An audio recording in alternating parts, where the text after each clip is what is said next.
It is Ryan Seacrest here. There was a recent social media trend which consisted of flying on a plane with no music, no movies, no entertainment. But a better trend would be going to ChumbaCasino.com. It's like having a mini social casino in your pocket. Chumba Casino has over 100 online casino-style games, all absolutely free. It's the most fun you can have online and on a plane. So grab your free welcome bonus now at ChumbaCasino.com. Sponsored by Chumba Casino. No purchase necessary. VGW Group. Void where prohibited by law. 21 plus. Terms and conditions apply. The following podcast is brought to you exclusively by the Rad Rob Radio Network.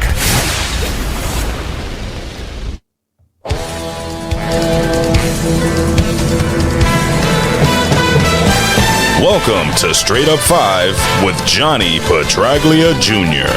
This podcast is hard-hitting, in-depth, cutting-edge look into the sport of bowling. You will get unfettered access into the mind of one of the most gifted bowlers of this generation, who just happens to be the son of a living legend. So, without further ado, let's introduce you to the host of the show, Rad Rob, Rob Francois, Dr. Ocho, and the incomparable Johnny Petraglia Jr. Hey guys, welcome back to Straight Up 5 with Johnny Petraglia Jr. This is episode number 40.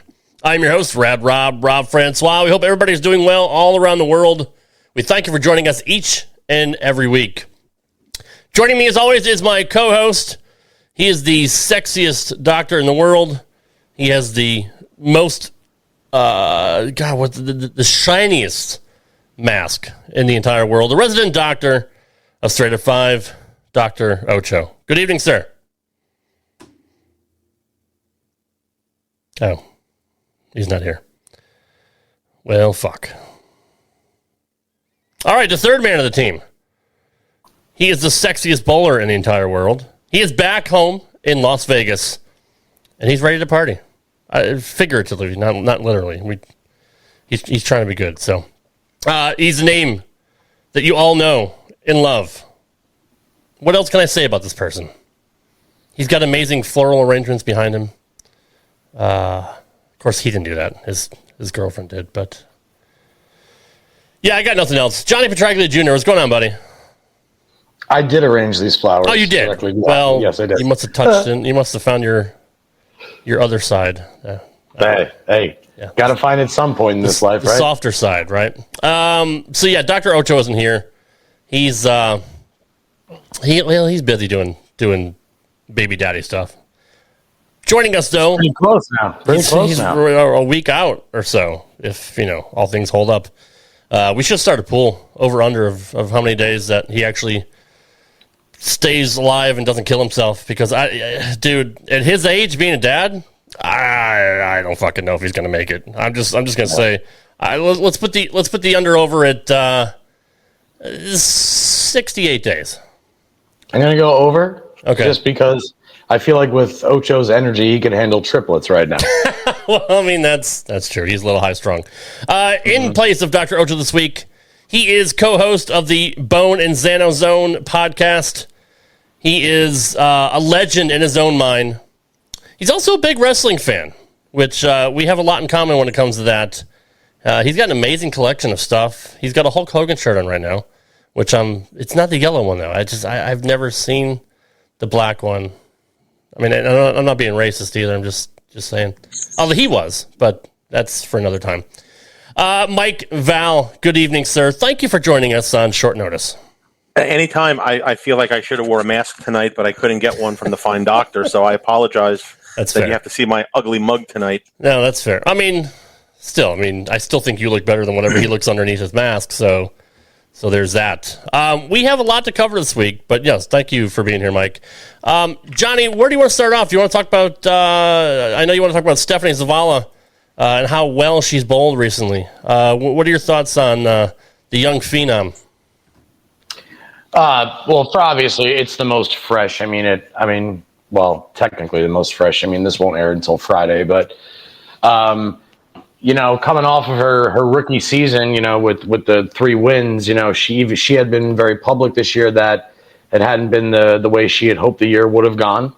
and winning the tour championship, not only winning it, but in the fashion that she won it last night. So she takes home not only the biggest prize check of the year, but she also takes home a major on top of it in just her second year on tour.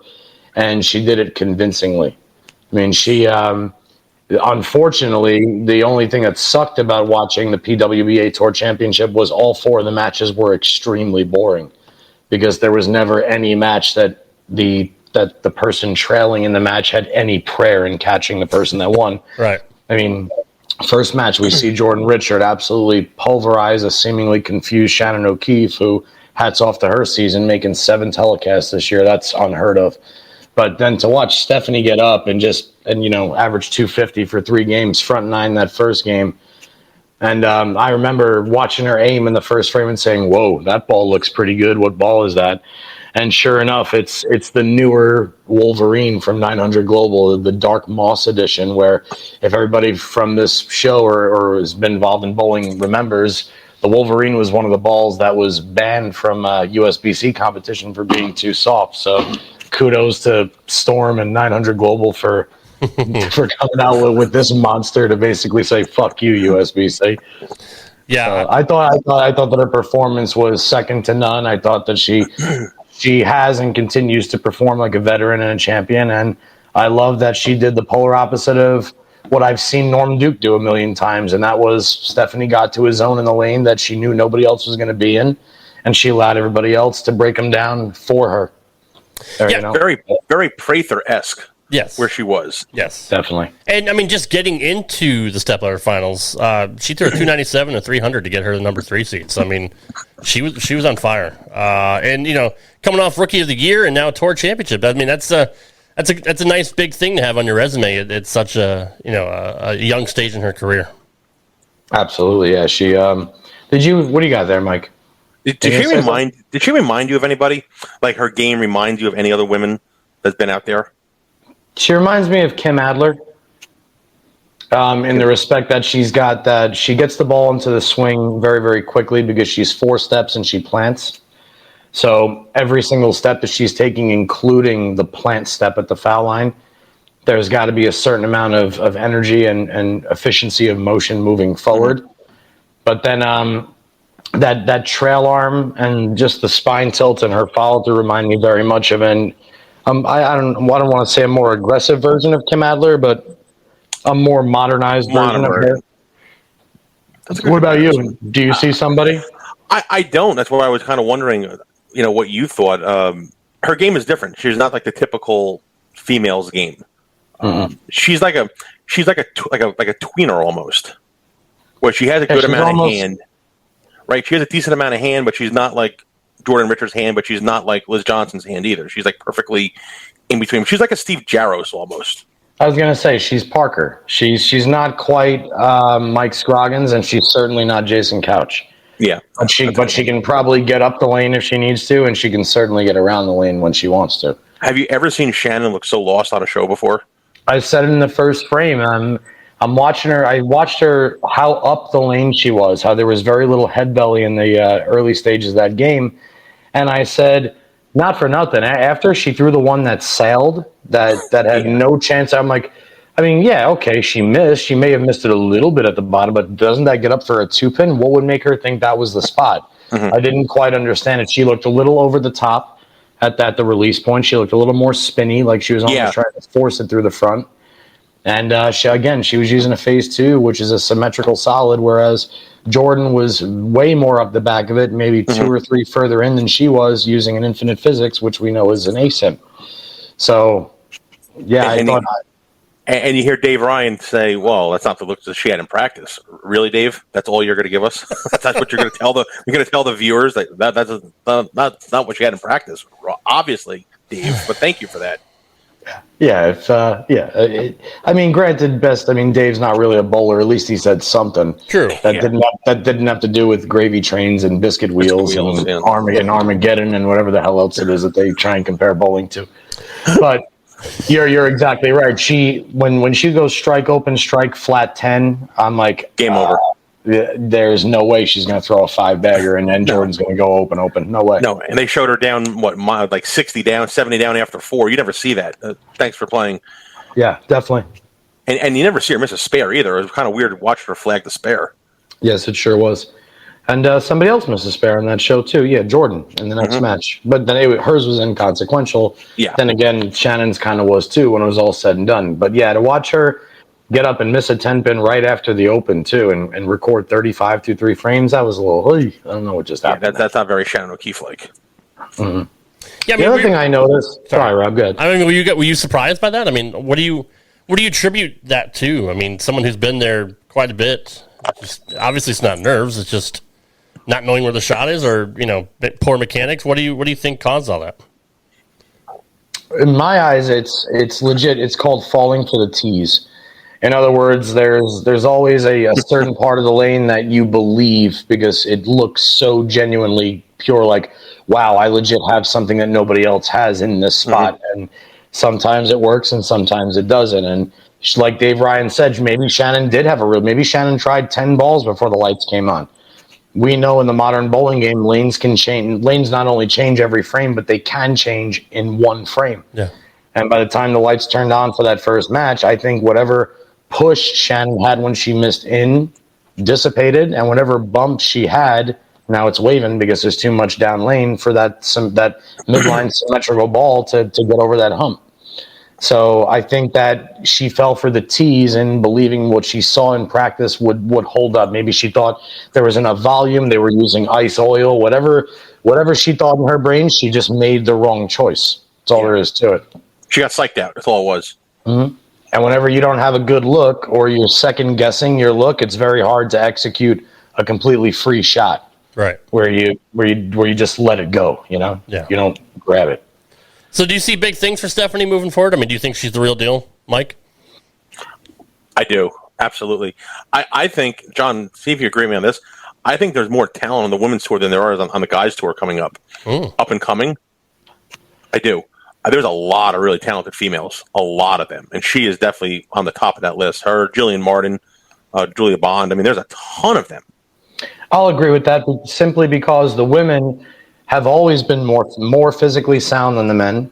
They've always played lanes smarter than the men. Mm-hmm. And now, just like the younger men, the younger ladies are stronger.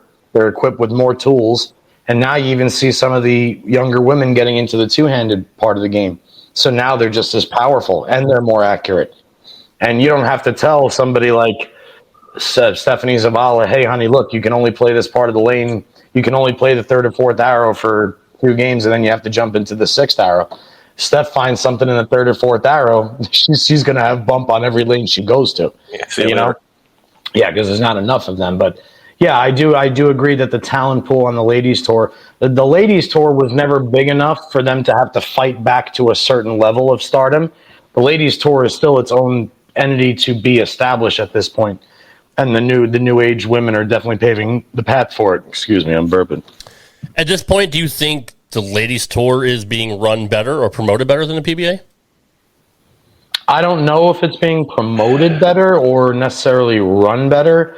I know that when I watched the show live last night, the show was supposed to start at 4 p.m. and end at 6 p.m. local time, and the matches were over at 5:46 p.m. Mm-hmm. So I don't know how you fuck up a telecast and have an extra 15 minutes of dead air. Right. So other than that, I don't know. But I do know that I don't know. Mike, you probably have more info on this than I do, if any, but I don't know the answer to that. I think the prize funds are probably better with the women than the guys. I mean, maybe. But do they have less stops too, right? Yeah, they do. It's different because the USBC runs the ladies tour, right? Where Bolero runs the PBA, so it's the USBC against a publicly traded company, basically. Right. True. So it's a hard sell. I kind of like the ladies tour. I wish there was more stops for them. I do. But I think the ladies tour has run better. I think the senior tour has run better than the guys tour as well. I mean, that's a no-brainer there as well. I agree. Yeah. So I mean, I'll say that in the respect of a tournament, I don't understand how a tournament like the Lucy, the Strikeout Breast Cancer doubles event, was not aired on television. Right. I can't fathom how one of the biggest and most successful events of the year that incorporates both of the tours together doesn't even have a television, so you can watch 5 of the best men and ladies that the sport has to offer. Agreed. That one. No, I do agree with that. But, I mean, there's a lot of great women in the pipeline. I mean, and they're churning out great bowlers. To me, like, I do respect the fact that, PBA does kind of cover some of the women on their Facebook page, even though they're not really affiliated with each other. But there's a lot of great female bowlers in the pipeline. What do you attribute that to, Johnny? Because, the women's bowling has always been, it took a back seat to the PBA, especially when PBA was at its highest. Well, because there's money available for college. Right. If you're a female bowler, number one. They're NCAA number 2. Yep. And the majority of the coaches in the college ranks now look at college bowling as the minor leagues of bowling. So any school that you go to is going to be coached by somebody that's relatively well known within the bowling industry. Look at McKendree with Shannon, Vanderbilt with Josie Barnes. Brad Hagan started. Brad Hagan was my team, our team in Moorhead.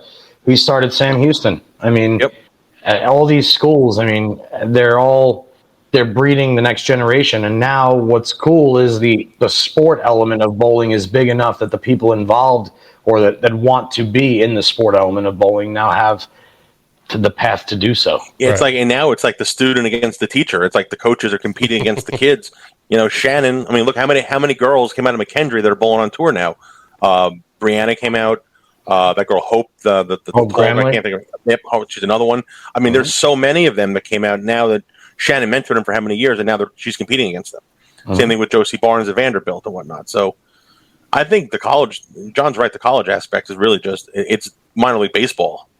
Because traditionally, 100%. I mean, you don't see a lot of women's sports to begin with, but obviously, bowling is one of those sports where anybody can do it, and as opposed to say, not everybody can be great at basketball, for whatever reason, because they're not athletic enough. But if you put the time in, you can become a great bowler. It's just not. You don't really think of.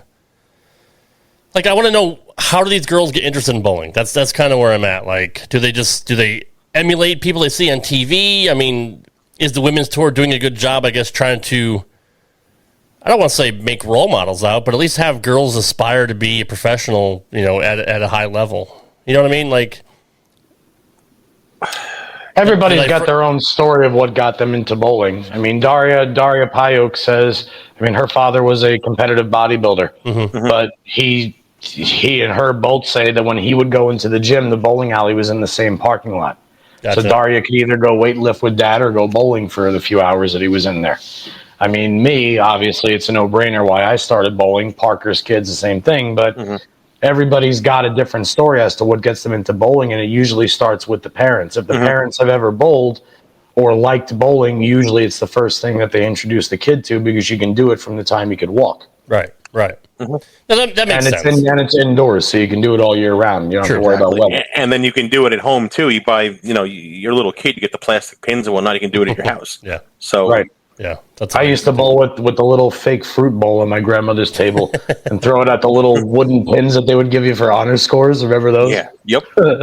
That's pretty cool. I mean, I bowled with women, in the junior leagues and stuff like that, but I mean, nobody really aspired, in the 80s and early 90s to be pros. It's just, I always find it fascinating, and maybe I should do some more research on some of the top stars to see what brought them into the game. But, to me, bowling for the most part has always been dominated by men, but there's so many young women bowlers that are in the pipeline right now. I just like to know what their story is, and I think the women's tour should capitalize on that and try to promote, like, look, this is somebody you need to look up to. Look at these amazing bowlers and look, and try to get more people to that level. Because I don't think the men's tour does a great job of that either, to be honest. I don't think they do a great job of trying to cultivate, a lot of the youth, especially with leagues going by the wayside. I think one of the things that put the ladies on the map recently, and I'm talking about the past 10 to 15 years, was when Kelly won the Tournament of Champions. I think that was the big thing. And then right after that, bowling got the publicity because she competed on a men's tour and beat the men. And then she did that ESPN The Body issue in the magazine where she posed basically half naked. And completely. Well, yeah, I mean, she was covered, obviously, but you know what I'm saying? Like, that win, that put female bowling on the map, and unfortunately, the PWBA was gone already at that time. But I think that was one of the things where, here's a woman who's competing against the guys, and boom's got to win. You don't see women go play the Masters in golf and beat Tiger Woods at Augusta, or playing in the NFL or whatnot. This was something totally different. Right. And Kelly was a trailblazer for this. She put her footprint down, and she was the first one to ever do that. And then obviously Liz won on the national tour. There's nobody else. They're the only two, right? The one on the national tour. I don't think Liz won on the national tour. She did. When? I know she made 3 shows. Yeah, she beat Pepe in Reno. Yeah, well, Pepe won when he won the cheat. Yeah, okay. But are you talking about a national or a regional? No, a national title.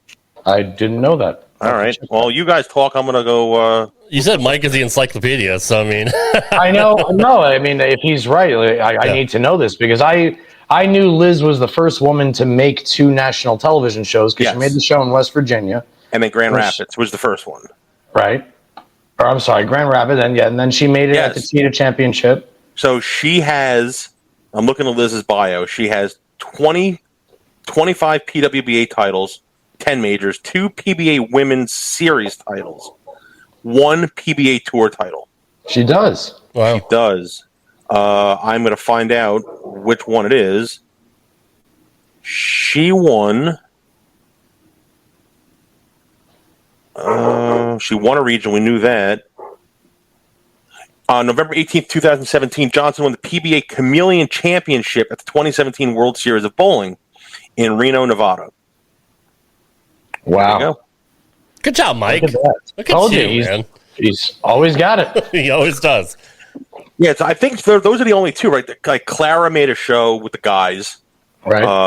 I don't think there were any other ones, right? Those are the only 3 that have made a show. That is all I know of. And those are the only 2 that obviously won. Mm-hmm. So would you say Liz, I mean, you said Liz was a trailblazer when it comes to that. So you really think that she was, she put women's bowling on the map, kind of like, Belmo did with the men when he was so successful?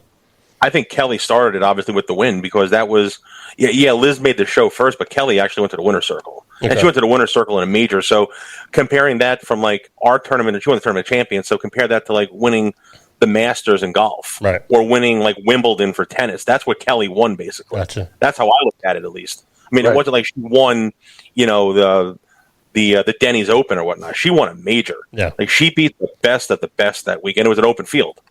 Mm-hmm. So I think Kelly really was the start on that. Do you think in the future that they could grow the women's tour to be on the same level as the PBA, do you think, Mike? I think it's going to take over the PBA. I mean, me personally, I don't think the PBA is going to be afloat in the next 3 to 5 years. Really? I was going to say the bar is so low when you say that. I mean, they can eclipse the PBA, but the problem is you need to bring elements in, like we've said a million times over. You got to bring things into the sport that attract people to the sport. Can you imagine if it was like the Live Tour with golf? Yeah. Yeah. You got to give, especially nowadays, dude, where, I mean, Jesus, dude, Rochelle made me download this fucking TikTok app, and I'm sitting here looking at all these kids making these hundreds upon hundreds of thousands of dollars and all this other shit, and I'm sitting here saying, where did you go wrong? the greatest male bowler in the world this year made $400,000. Yeah. And the second highest guy made $100,000. And like we're talking about Stephanie being the second coming of Christ, and she won a $50,000 bowling tournament. There's not enough incentive to make people consider it a sport. Like people like going down the fucking half pipe on a fucking snowboard at the X Games for the $1 million sponsorship deals they get from the boards and the eyewear and the prestige. There's got to be some kind of incentive or some kind of pull that brings people into believing that bowling is a sport or something worth investing into, bring it into the eyes of the public more, or get the image that's currently there out of the public's eyes. Okay, so I'm going to give you this one. I'm not going to say who told this to me. This was his idea, but this is a pretty prominent person in the bowling world. The way to save the PBA, this was his plan and his idea. He thinks and believes there's one person that could buy the PBA and save it. And with his backing, he has the money for it, and he has the name in the world of athletics to do it. And he could draw sponsorship. He doesn't have to run it. He would just have to buy it and then filter down the line of have this guy be your commissioner, this guy be your president and whatnot. Ready for the person? Sure. Mookie Betts. That's a good one. Mookie Betts is a diehard bowler. Yep. A good bowler, if that. Yeah, he is. He is more than well off, as we all know, right? Mm-hmm. He is a world-class athlete. A guy like him... And a stand-up gentleman. A very good guy. Yeah. He could buy the PBA, have people run it, and then with his endorsements that he has, whether it's Nike or Under Armour or whatever it is, that he gets from baseball, he could throw that into the bowling ring, have people get it like that, and that's how you get sponsorship back into professional bowling. Mookie Betts is the owner of the Professional Bowlers Association. Boom. There you go. That's genius. Don't you think? And I'm not going to say who said that, but the man who told me that is a genius. Yeah. And I looked at him and I'm like, wow, that is an unbelievable idea. And Mookie's the right guy to do it. Mookie would save, I think he would save the sport of bowling. It is a brilliant idea. Yeah, I was thinking of Michael Jordan possibly when he said that because, I mean, he owns a race team now and he's obviously, he carries the name as well. But, Mookie being a bowler himself, I mean, why not, right? Like, that's a perfect fit. That's a perfect fit. Yeah, that's a really good idea. And who knows, maybe it'll happen. And it doesn't have to do anything. It's very hands-off. I hate to say it, but all you need is Mookie's check. All you need is Mookie's check and his name and his contacts. Yeah. That's all he needs. And he could get in place the right people to run it. And that's it. I think Tom Clark's done a great job, but I think it's time for a change. Nothing against Tom Clark, but get some new blood in there. They had Colby in there. She was doing well, and she's obviously moving to bigger and better things. Yep. I don't think the PBA needs to be run by a publicly traded company. I really don't. They don't even have a PBA president. They have no president or anything. I remember back in the day, like everybody was like when Dad bowled on tour, he was a president of the PBA. Yep. They always had player meetings. They don't have that anymore. Walter Ray was a president at one point. Exactly. They don't have that anymore. Like, you're a professional sports organization. Like, you need to have like a board or something to go to bat for your players, right? You would think. You would think. Yeah. Yeah. It's scary to think that, within 5-10 years it could be gone. I mean, PBA's been around since the 60s? 70s? 62. 62. So, I mean, that's... Right, John? 62? No. No. 58. 62 is when they went to ABC. So 58 is when it started. Yeah. Mm-hmm. That's a long time. I mean, that's a long history of PBA, and just to get run in the ground, it's sad to see. I mean... The biggest hit they took, Rob, in my opinion, is when they were not going back on ABC. Yeah, in '97, when they got taken off of network television, that was the biggest blow they could have had. Was they had the deal for 12 weeks, 14 weeks on ABC, and then they'd have their summer tour on ESPN or NBC or whatnot. It was perfect. Everybody knew at 3:00 in the afternoon they had bowling on from 3 to 4:30. World of Sports right after it. As soon as they lost the contract with ABC, professional bowling took it right in the pants. They got kicked right in the onions. Did anybody ever discuss the reason why they dropped it? I mean, it was one of the highest rated shows, on a Saturday afternoon when not many people were watching TV anyway, and especially to lead in with their main show, Wide World of Sports. Why would you not want to have that on your? I mean, they drew amazing numbers at one point. What was it? Just a decline? I mean, were the numbers going down? Like, does anybody know the reason why they didn't re-up? The money was good that year. I mean, at least it was good on tour. I don't know why they split with ABC. That would be a question for Dad. I think he knows the answer to that one. But, man, and of course, that fucking last show, that St. Clair Classic, could they have made the lanes any more impossible on that show? There was a fire in that building. Did you know that? Should have been a fire that stopped the show so they could re-oil. So Doug had told me once, maybe 2 years ago, he said, he was on the show. Doug was on the show. Doug, Boss, Walter Ray, and Pete. And Ricky Ward with the King of the Hill. Yeah. Doug had said that St. Clair had caught fire the week before, so the approaches were still with all the soot. Was it soot? What they call from the fire? Soot. Yeah. The hoof, right? The hoof. Yeah. The hoof. Yeah, the hoof. Did Tommy ever tell you about my painting? Yeah. Does he look like somebody? Oh, it's the guy. The beard. That's him. Yeah. Yeah, we're going to take the knife. We'll bring it back, Mom. That'll be another topic. But no, Doug said that the approaches were miserable that week, and they didn't have time to really clean the building out, really give it I guess like I don't say sanitize it, but like after the fire. So the approaches were miserable. The lanes were even 10 times harder. He said that was the only time he ever saw the top 24 under for a cut was under in that tournament, and they were impossible. They were impossible on the show. They were impossible, and you learn something new every day. I mean, I didn't know any of that. Yeah. I just know they were miserable on that show. Miserable. Voss was in front of the ball return on the fresh. With an outrage. And Pete was trying to play 2. With a meteor. Yeah, and here comes Walter, and he just does what Walter does. I mean, it's unbelievable. Mm-hmm. Yeah, he shot 214 with the back 5. And 214 was a monster number on that show. Unheard of. Oh, that was terrible. But that was the biggest downfall of professional bowling right there. That was it. They never rebounded. It was right after that. Then they started. They had the 4-man shows. They did the audience was making noise for the whole show. The gold pin. Yeah, they're thinking all this time that they're doing something wrong on the show. There was never anything wrong with the show when it was on ABC. No. The problem is they took it off of ABC and they put it on CBS, and they went to these short and bullshit matches. They had the crowd cheering the entire time in a sport that does not call for cheering while the guy's fucking aiming. Nope. And worst part of it is they went up against the biggest events in other sports. Like the Tournament of Champions in when it was on ESPN in the year that John Gant won on the all-lefty telecast, it was on Super Bowl Sunday.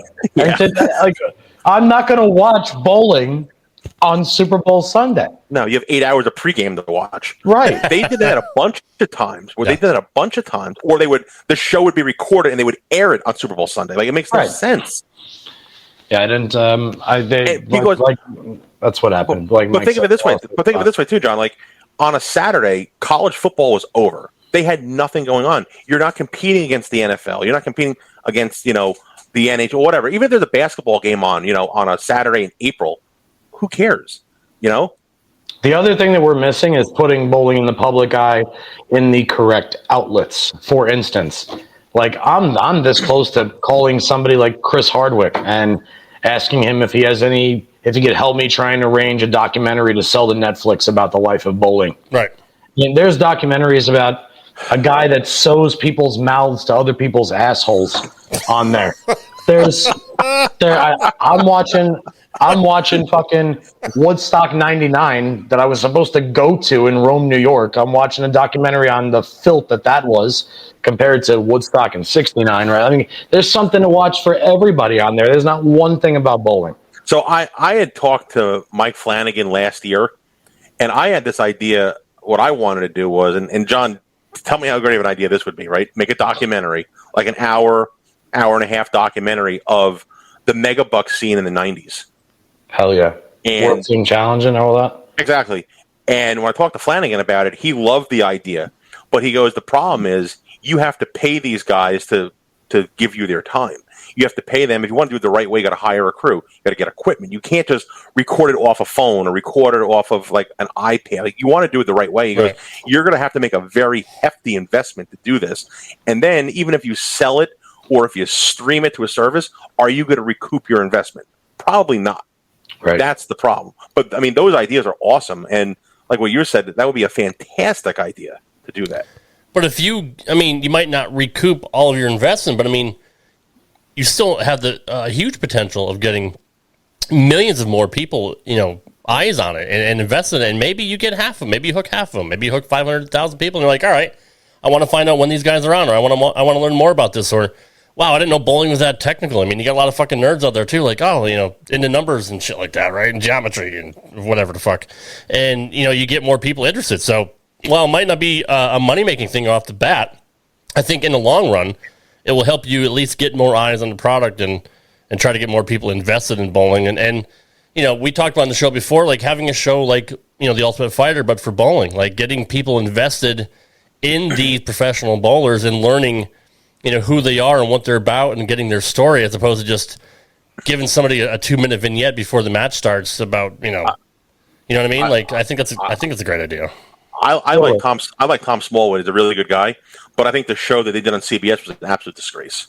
It was I a thought disgrace. that was it was good that bowling got into the public eye. Obviously, it was, but that was it didn't, because the show didn't even make it a fucking season. No, it didn't. What I'm saying is, it was a network show on CBS about a bowler, which was great. Finally, bowling did get some attention. Yeah, but it was bad. I mean, it was Very bad. It was not, and no disrespect to Tom, but it was not good. And they made the show was nothing about Tom's life. It was nothing about Tom's life. It was supposed to be. It was supposed to be, but not one element of that even reminded me of Tom Smallwood. Not at all. Nothing. Not at all. Show me a clip of this guy throwing a hammer vicious at the fucking World Match Games. Or the Varapapa with a tour power. Exactly. Please, show me some of that if you want to talk about Tom Smallwood. But don't give me this. Come on. No, that was bad, John. That was really bad. That was a tough one. What do you think about the reality show? Idea like I pitched, like the Ultimate Fighter, Mike, like just getting a bunch of people, and maybe not the same concept, but at least following, say, 6 tour pros that maybe aren't the ones that you normally know about.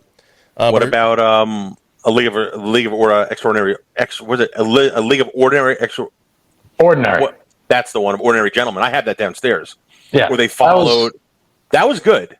Mm-hmm. I enjoyed that. What was it? Wayne Webb, Walter Ray, Barnes, Gillespie. No. I'm thinking of the other one. Pin Gods. Pin Gods.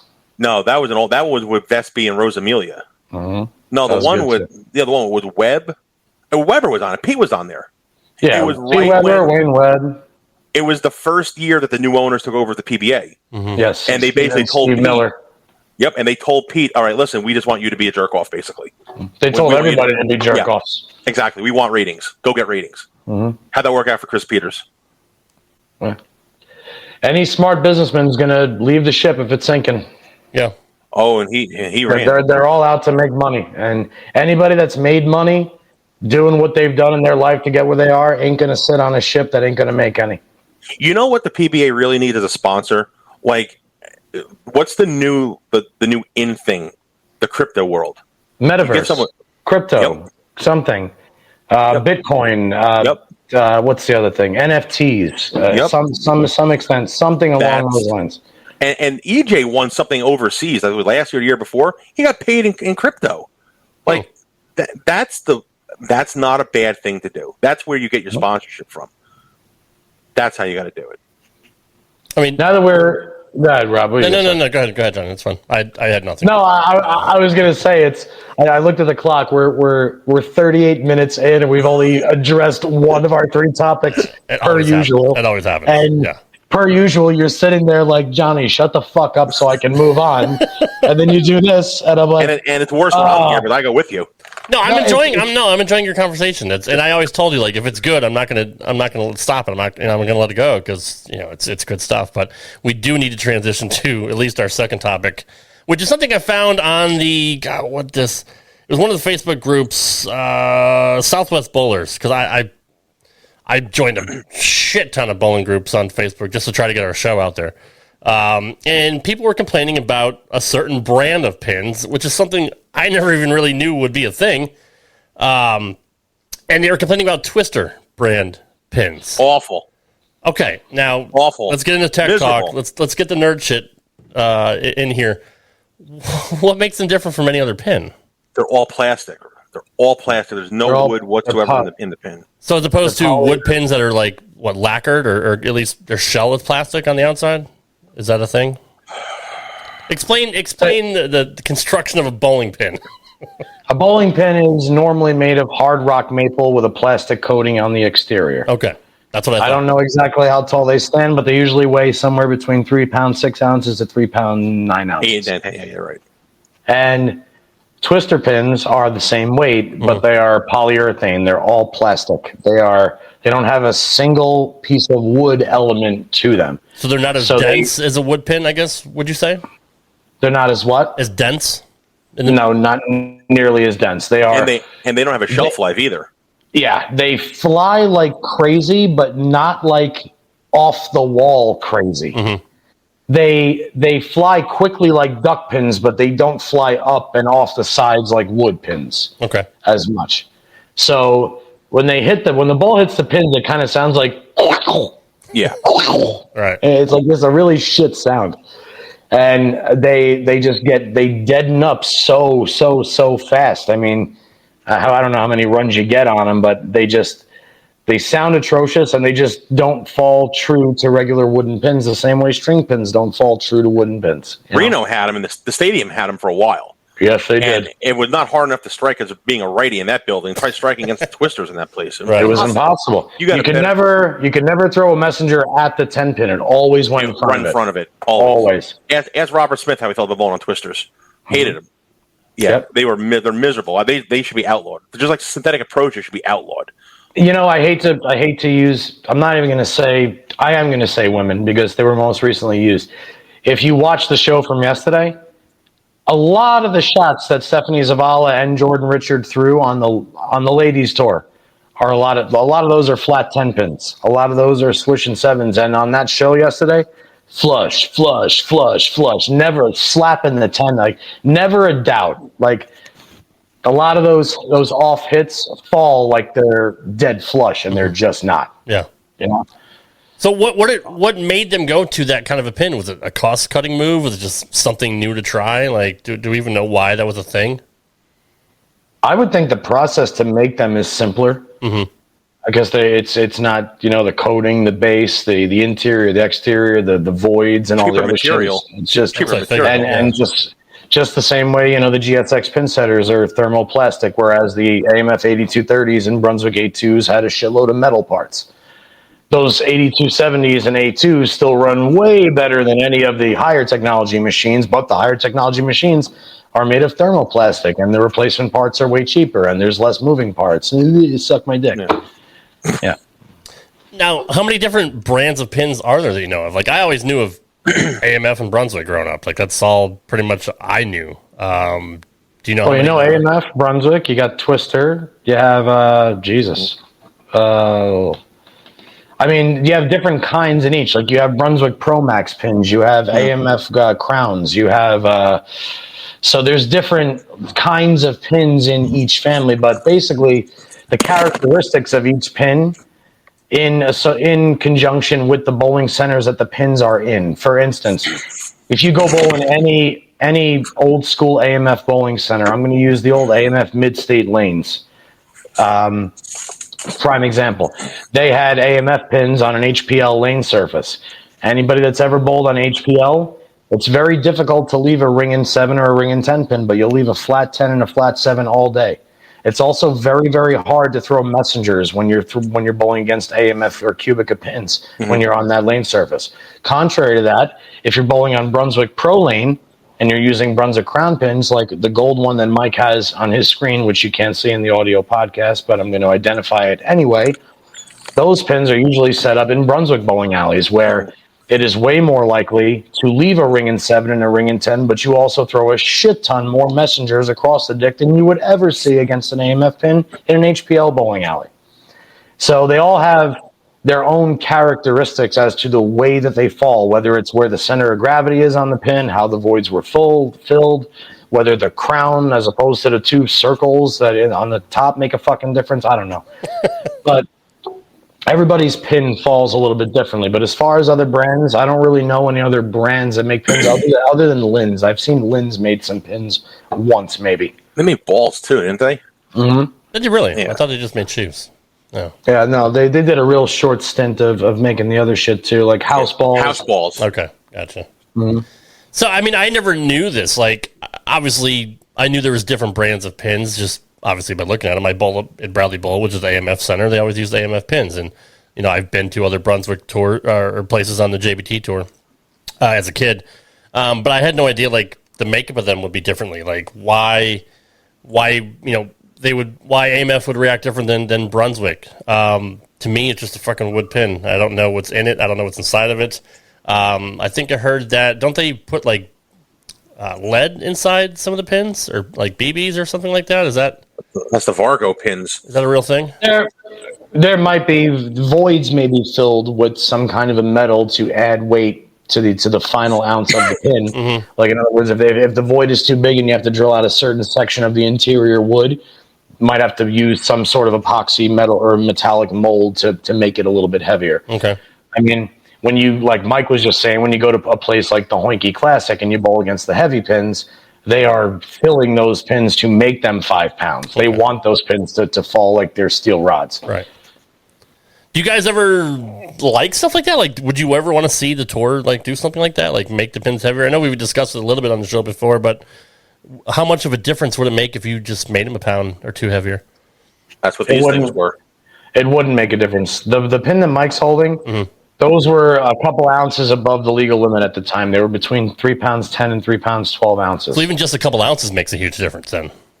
But the problem, not really. The only problem with the gold pins is they didn't make enough of a difference. Okay. Would you agree? Would you agree with that? Yeah, Mike? and even if you put those in there now, the balls are so strong it would just be like bowling on a regular weighted pin. It wouldn't make a difference with today's equipment. I don't think it would. Exactly. But the problem with going to heavier pins, even at the pinnacle level, is the only thing you're going to change is the numbers. You're not going to change anything else. The guys that are averaging 240 for the week will average 230, and the guys that average 210 will average 200. And I don't think you can do that on the recreational side either, because if you made them 3 pounds, let's say 10 ounces, or even 4, let's say make it a round number, make it 4 pounds a pin. Well, what do you do with your senior players? You're crushing them, or you're older, or even the ladies. Like you're taking them out of play on the recreational side. You can't do that. Rob, what if you've been a 205 average bowler for the last 30 years, and you went into bowl league this season, and unbeknownst to you, they increased the weight limit or the minimum weight to 4 pounds per pin. So now you're shooting against 40 pounds of wood as opposed to 36 pounds. Automatically, what that means is you're going to strike at least 3 less times every single night than you did for the last 3 years. If you do that, just 3 shots a night, you're going to average 10 pins less. That's it, on 3 shots. Would that be an advantage? I'm sorry, I didn't mean to. Would that be an advantage to guys like Belmo that have a higher rev rate than, say, other people on the tour? Like it's going to favor the same people that it favors now, the accurate guys, and especially the accurate guys with power. Because the off hits are not going to strike. The off hits are going to be a bucket, because your ball's at the head pin and go that way, go to the right instantly. Yeah. But the guys like a Belmo that repeat a shot and know how to make their balls go through the pins the right way, it's not going to phase them, because they're going to make their balls go through the right way on the heavier pins. In essence, they're going to strike regardless. Right. But the guy who is like, a spray nozzle, that's where you're going to see it the most. Totally. But you're just, and the other part about it is, if you increase it at the recreational level and you take away those 10 or 15 pins from a once or twice a week house bowler that goes out to have a good time, forget the old people and the seniors and the younger ladies. Now you're also taking away the guy that goes to have beers that averages 210 with his buddies. Because now he can't just he's more concerned about trying to bowl 200 than he is about finishing the beer he's drinking. And forget the kids too. A kid throwing a 6 or 8 pound ball, the ball hit the pin and go backwards. Oh yeah, for sure. You're taking the juniors out of play altogether too. Like that's such a hard thing to do. I guess that's why they haven't done it, right? The balls are too strong for the elements that they're being thrown at, and you unfortunately have created a sport where now you cannot change the elements anymore. Right. And if you eliminate the bowling balls, now you eliminate the technology crew of the sport, or the only money maker of the sport, which is bowling ball sales. And that's kind of what I was getting at is how do you kind of level the field for at least some guys that aren't as great as, Belmo and the elites and guys that have a lot of hand or have a lot of high rev rate. Is it even possible? I mean, the only way to do it is at the pinnacle level, everybody throws the same bowling balls. Mm-hmm. Yeah. Like the Teen Masters, which but then the problem is then you lose people buying bowling balls. True. I mean, each top pro can have like a signature ball series where like the Belmo balls, there's 3 that come out a year and they only make X amount, but I don't know how to do it now. It's so royally fucked from every vantage point. There's no happy medium to get everybody back to center. Right. No, or you just limit the amount of balls. You can't limit the amount of balls some guy brings into center. But Gary Beck does it the right way. When you bowl the Teen Masters, you get those challenge balls or whatever they're called. But like John said, then the bowling ball sales are going to plummet. You're not going to sell those. Yeah. And the other problem with Gary Beck is they tell you to come bowl this tournament. You get these 2 bowling balls, and then they make the lanes impossible.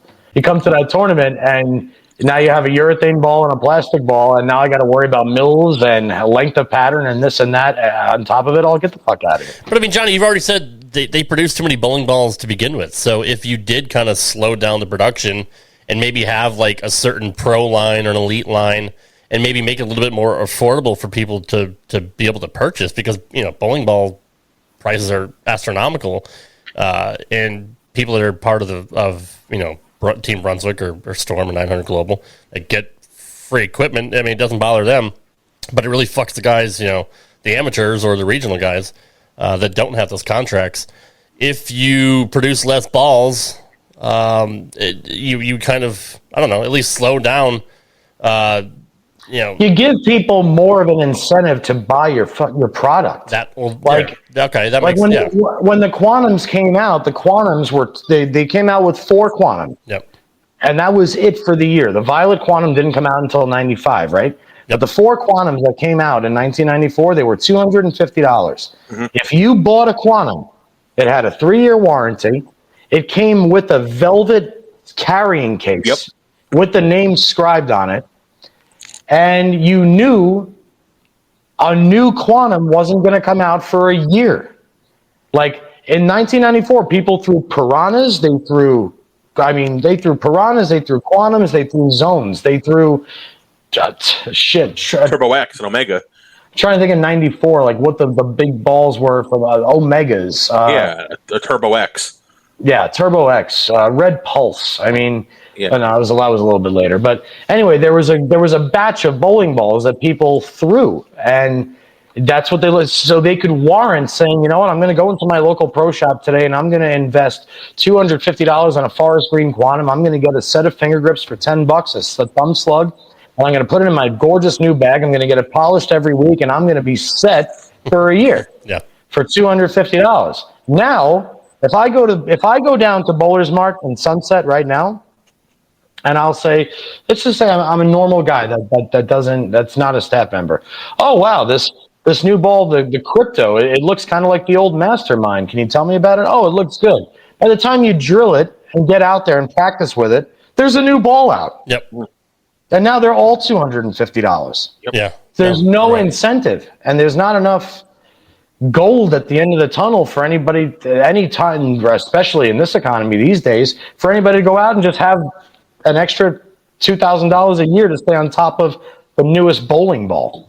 Yeah. Which is virtually the same fucking thing as the last one they produced, just with a different name or a different polymer number or whatever it is. And the funny thing is when you see these... This is Micro Dick 3.6. You thought you saw the greatest ball ever last month? Wait till you see 2 weeks from now. And you know what the funniest part about that is, John? If you, like some of and I'm not saying the national guys, the national staffers, but like some of the amateur staffers or the regional staffers that do ball reviews online, they're all the same thing.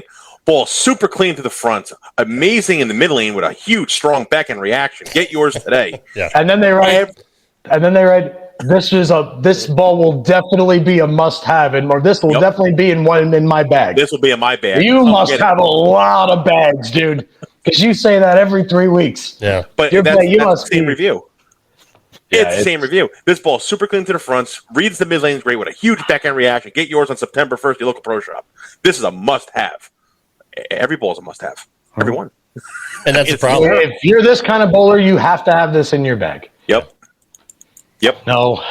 And it takes me 3 months to decide if I like a ball. Right. And then when I do, it takes me a month to decide if I like a ball. And once I do, I usually don't throw anything else for a while, man. Yeah, I agree. How about the guys that will drill, let's just say, a Widow Ghost, right? I'm just going to throw that for example, right? That's one of my favorites. Yeah. That was a good pick. They drill one of these, right? And then you see them like on the Facebook groups, like the ball sales groups, single drill for sale, 15-pound Black Widow Ghost, 3 games on it. Mm-hmm. 3 games. Mm-hmm. Yeah, it didn't match up for me. And nobody, I don't care who you are, Jesus Christ himself can't get a read on a bowling ball in 3 games. Mm-hmm. I don't care who you are. Those people that do that are absolutely ridiculous. Yeah, and John, there's a lot of them out there. I'm guilty of it. I've done it. So I usually know. I'll tell you this. I do know enough about my game to know that if a ball is trying to change direction at the wrong part of the lane, or when you let a ball go, I'm never going to have a place to throw this. Correct. There's always but in general, no, you can't know in 3 games. But I mean, doesn't the ball change? I mean, don't you need to break it in? At least, Well, nowadays what they do is they alter the ball before they throw the ball. Mm-hmm. Mm-hmm. They say this ball's ASIM, the RG numbers are this and that. I need a ball that does this a little bit more off the corner. and then they put their favorite layout in it, and they throw one shot with it, and then they smoke it until they get it to the surface they want for that exact breakdown moment. Gotcha. So they're never, whenever you watch a pro, they are never, ever, ever throwing the bowling ball that you see on the shelf in the respect out that of the box. Never out its of the box. motion is never, ever going to be what motion you see when you buy that ball. Now, Ever. you still have certain balls that they're still making today. Like I watched a special on YouTube today from the Storm Factory in Utah, and they're still pouring high roads. You know, like their most successful ball. You know, still carrying that model and still making fresh pours of it. So, I mean, is that something you typically run across with all the different manufacturers? They'll just keep like pouring their favorite models. There are certain manufacturers will keep bowling balls that have stood the test of time. Mm-hmm. Yeah. With Storm, it's the High Road, the IQ Tour, and now the Phase 2. Yeah. In the ball in the Brunswick family right now is the Hammer Obsession Tour. Mm-hmm. The Ghost will be next.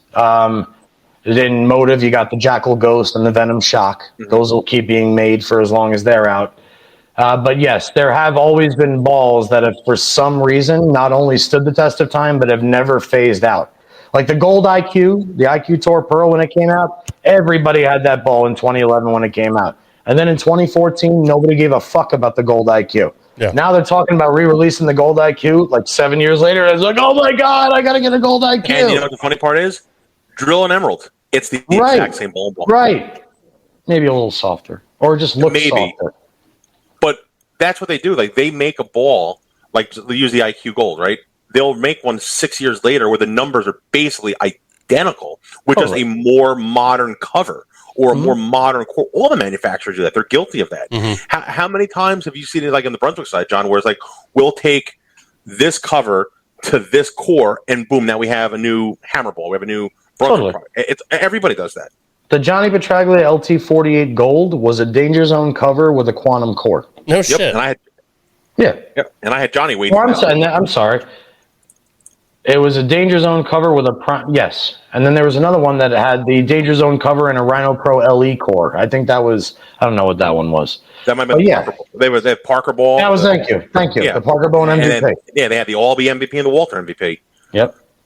They were combinations that of other. Was my favorite. Yeah, they had combinations of balls that were winners, and they made it into one. And sometimes you get the dud, and sometimes you hit the home run. Right. I had Johnny Waits in my first LT48. Hell yeah. Nice. Johnny Waits. Like I said, I'm old. I don't do this a lot, so I mean, I've had the same balls for fucking 25 years, and I still love them. I can't tell you how much I profess my love for the Forest Green Quantum, and I never paid for it. I actually won it in a raffle at Bradley Ball, so I got it for free. In that year, I had 2/3 a second in my first JPT win that year with that ball. That's how much I fucking love that ball. That's how much it changed my game. Really, I mean, that's how much that ball revolutionized my game, because that fucking thing hooked and it hit. I mean, it was such a good, but still a good ball.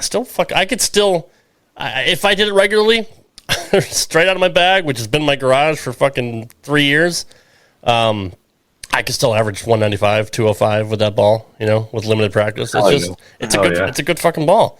One thing I wanted to mention before we wrap it up here, and I didn't plan on talking about this, but since we're talking about balls and holding up under the test of time, I've seen a lot of Widow Ghost cracking. People posting their balls in the Facebook group, and I don't know if it's just a particular pour that they had, but I see a lot of them getting destroyed, even after 2, 3, 4 weeks. Have you guys ever come into any issues with balls just fucking cracking in half for no reason?